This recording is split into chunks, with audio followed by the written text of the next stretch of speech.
बिस्मिल्लाहिर्रहमानिर्रहीम। नाज़रीन, अंग्रेज़ प्रोफेसर क्लास रूम में दाखिल होता है और एक लड़की से मुखातब होता है, उसका नाम पूछता है और बग़ैर किसी वजह के उसे क्लास रूम से निकल जाने का हुक्म देता है। लड़की परेशानी के आलम में इधर उधर देखती है और हिम्मत करके दोबारा पूछ लेती है कि मैं ही क्यों। प्रोफेसर साहब गुस्से के लहजे में कहते हैं कि अब मुझे दोबारा ना कहना पड़े। लड़की अपना बैग उठाती है और क्लास रूम से निकल जाती है। अब नाज़रीन, प्रोफेसर साहब दोबारा स्टूडेंट से मुखातब होते हैं और उनसे पूछते हैं कि कवानीन किस लिए होते हैं। मुख्तलिफ स्टूडेंट्स मुख्तलिफ जवाबात देते हैं। उनमें आखिर में एक स्टूडेंट कहता है कि जस्टिस यानी कि इंसाफ के लिए। अब प्रोफेसर साहब कहते हैं बिल्कुल ठीक कहा, और दोबारा स्टूडेंट से कहते हैं कि अभी थोड़ी देर पहले मैं आपकी एक क्लास फेलो के साथ नाइंसाफ़ी कर रहा था, आपने मुझे उस नाइंसाफ़ी पर रोका क्यों नहीं, आपने उस नाइंसाफ़ी पर एहतजाज क्यों नहीं रिकॉर्ड करवाया। शायद उसकी वजह यह है कि आप उससे मुतासर नहीं हो रहे थे। देखें, जब हम किसी को इंसाफ दिलाने में मदद फराहम नहीं करते तो फिर एक दिन हमें भी नाइंसाफ़ी का सामना करना पड़ सकता है। हम एक दूसरे के साथ तो रहते हैं लेकिन एक दूसरे का साथ नहीं देते। नाज़रीन, अगर हम इस मिसाल को अब पाकिस्तान के मौजूदा हालात के तनाज़र में रख कर देखें तो क्या हमारी अदलिया और हमारे जजेस इस वक्त इंसाफ कर रहे हैं? चर्चिल ने कहा था कि अगर हमारी अदालतें इंसाफ कर रही हैं तो हम दोबारा अपने पाँव पर खड़े हो जाएंगे।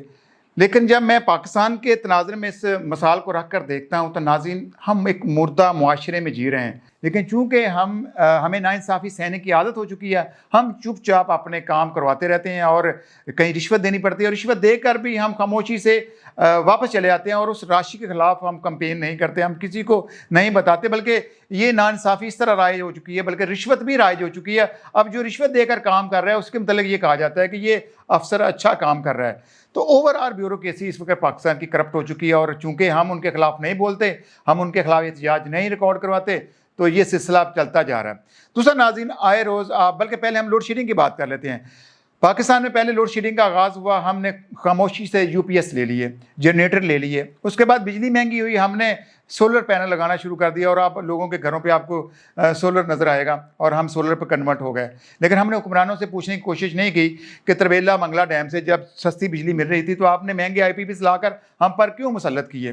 फिर नाज़रीन, इस तरह सिलसिला अगर चलता जाता है तो मैं ये दावे से कह सकता हूँ, किसान बेचारा एहतजाज करता रहा लेकिन हम सारे इंडिविजुअली एहतजाज रिकॉर्ड करते हैं जिससे हुक्मरानों को कोई फ़र्क नहीं पड़ता।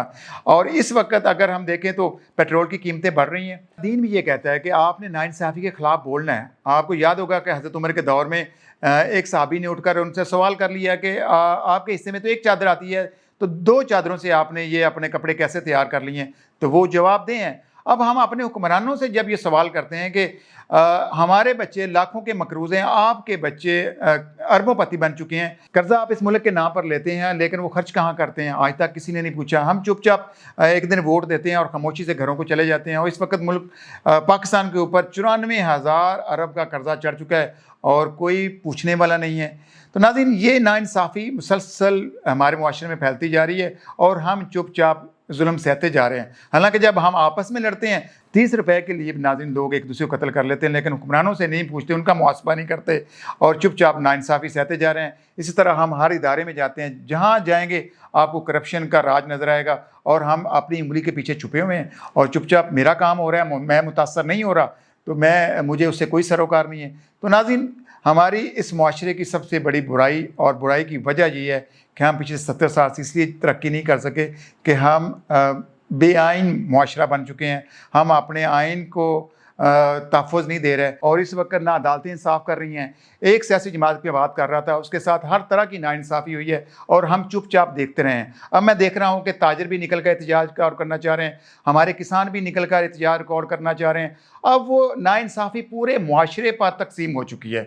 तो नाज़रीन, अब आपकी ज़िम्मेदारी है, आप नाइंसाफ़ी के खिलाफ़ नहीं बोलेंगे तो ये सिलसिला बढ़ता जाएगा और हमें ये लगता है कि हम मुतासर नहीं हो रहे। अब हर पाकिस्तानी नाइंसाफ़ी से मुतासर हो रहा है। आप अपने हक़ के लिए बोलेंगे तो फिर आपकी सुनी जाएगी, आपके ऊपर जुल्म नहीं करेंगे। अब ये है कि एक सियासी जमात के ऊपर चूँकि जुल्म सितम हो रहा है तो चूँकि हम चुपचाप देख रहे हैं तो अब आम आदमी भी उससे मुतासर हो रहा है। आपके ऊपर बेजा टैक्सेस लग रहे हैं, आपके ऊपर अभी मैं देख रहा लोगों को ऑनलाइन चलान भेजे जा रहे हैं, हम पूछ नहीं पा रहे लोगों के, बल्कि अब उनकी जो प्रॉपर्टीज़ हैं वो नीलाम की जा रही हैं।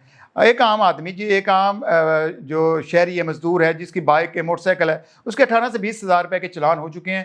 مجھے بتائیے وہ چلان کیسے پے کرے گا؟ اب کہہ رہے ہیں کہ اس کی جو موٹر سائیکل اس کی نیلامی کریں گے.